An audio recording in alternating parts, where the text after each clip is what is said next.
Olá, Cassiano Bittencourt, pelo Visão Estrategista. Hoje, para comentar a MRV, o resultado do segundo trimestre de 2019 da MRV. Então, assim, para começar, eu acho muito interessante que vocês assistam o resultado, o vídeo do primeiro trimestre de 2019, porque lá eu comento primeiro o início, assim, isso daqui é uma continuidade de tese de investimento, a confirmação e a continuidade dessa tese de investimento, e além disso, além de estar explicado lá um pouquinho mais dessa tese, a gente vê a explicação do porquê que eu acho importante e como se expor ao setor de construção civil na segunda metade do vídeo do primeiro trimestre de 2019. Então, se você descer um pouquinho aqui, você vai ver que ali embaixo na descrição está o link direto para clicar, aí fica mais fácil só ir lá e assistir um pouquinho, se tiver interesse, tá?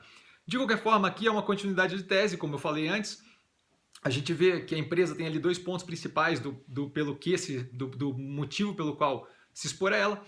Primeiramente, é uma forma interessante de expor ao setor de construção civil, empresa de grande porte, e a gente vê aí que com reformas estruturantes, microeconômicas, macroeconômicas, tributárias e por aí vai, o Brasil deve começar a responder na economia, com crescimento, destravando o consumo, e com isso deve se iniciar aí um ciclo de crescimento positivo para o setor de construção civil.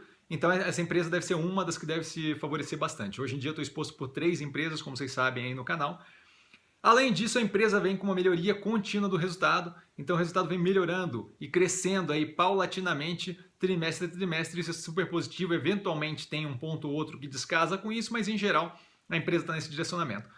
Quando a gente começa ali a analisar os resultados, a gente vê que o crescimento da receita operacional líquida atingiu 20,5%, não é fraco, especialmente considerando a situação econômica que a gente vive agora. Isso lembrando, falando de semestre a semestre, então primeiro semestre de 2019 versus primeiro semestre de 2018, atingindo ali aproximadamente 3 bilhões de reais, um valor considerável. O SG&A, ou seja, despesas com vendas gerais e administrativas, como percentual da receita operacional líquida, cai ali para 15,3% e vem caindo progressivamente, ou seja, a empresa aproveitou esse período justamente para ganhar eficiência na operação, e isso é super positivo, vem ali espremendo justamente o custo das operações quando comparado com a receita operacional líquida. Novamente lembrando, 15,3% se refere ao primeiro semestre de 2019.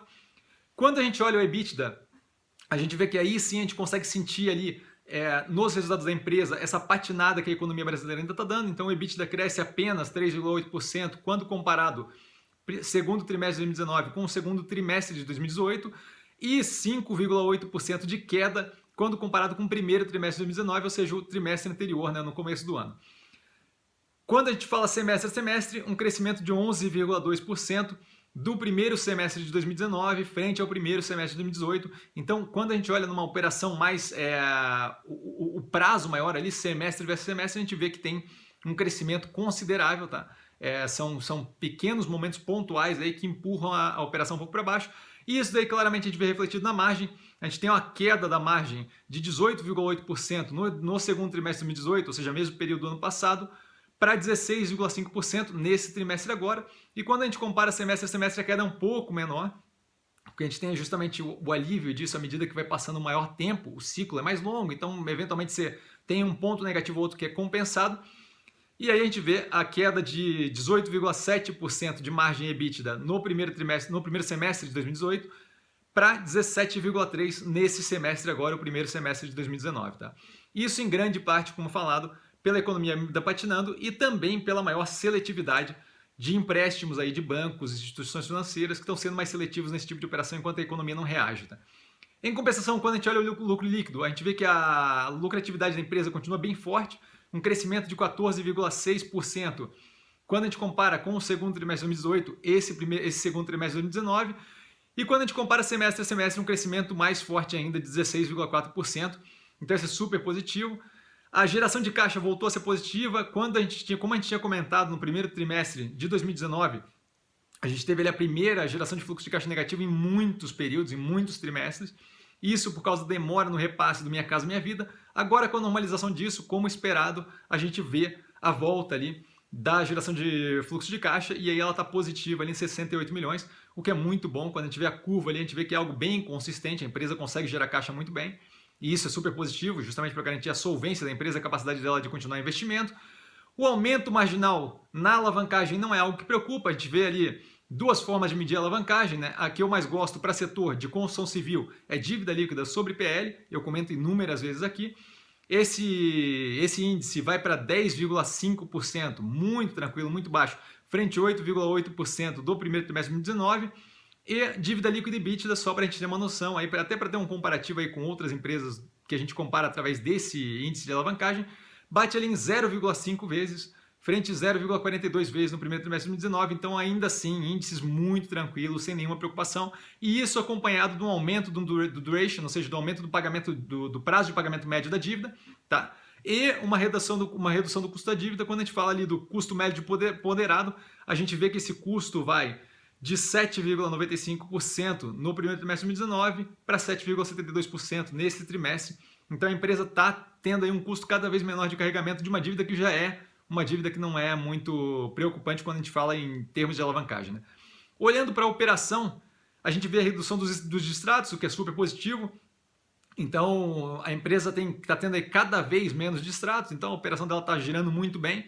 Além disso, o Land Bank, pelo que eles falaram na teleconferência, atingiu ali o tamanho que eles esperam manter, que é na faixa ali de 49 bi, 50 bi, então agora, nesse momento, tem 49 bilhões de reais como valor de mercado, o que faz com que daqui para frente eles tratem esse Land Bank, esse banco de terrenos, né, apenas através de reposição. Então eles devem só comprar os terrenos, mais terrenos à medida que eles forem produzindo, né, imóveis em cima dos outros, e isso daí acaba liberando o fluxo de caixa se você não tem caixa indo para um aumento desse Land Bank. Então isso deve surtir resultados positivos no fluxo de caixa da empresa à medida que a gente vai passando.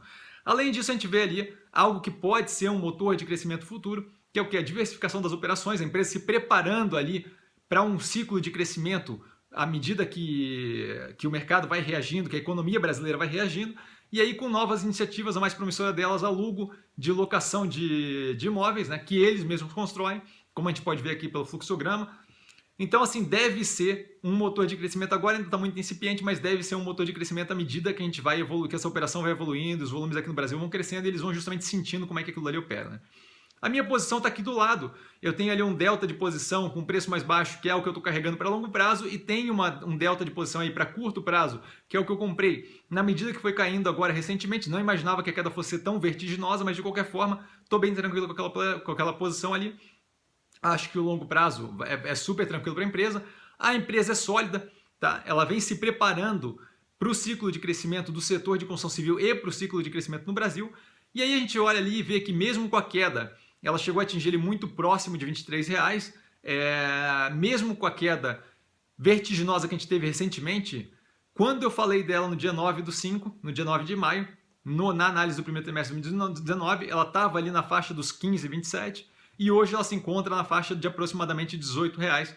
Então, assim, dá para ver muito tranquilamente como pro longo prazo a empresa tem ali a reação do preço de uma forma muito positiva. Acho que é um ótimo investimento para longo prazo, tá? Eu continuo comprando a empresa, não penso em me desfazer do papel tão cedo. Ficou com dúvida, quer discutir mais? @investircomsim, eu estou sempre no Instagram, respondo as perguntas, respondo direct message. Então, assim, precisou conversar, quer expandir algum outro ponto, só falar comigo lá. Por esse momento agora, a gente para por aqui. Vale lembrar que quem aprende a pensar bolsa opera com mero detalhe, e até a próxima análise.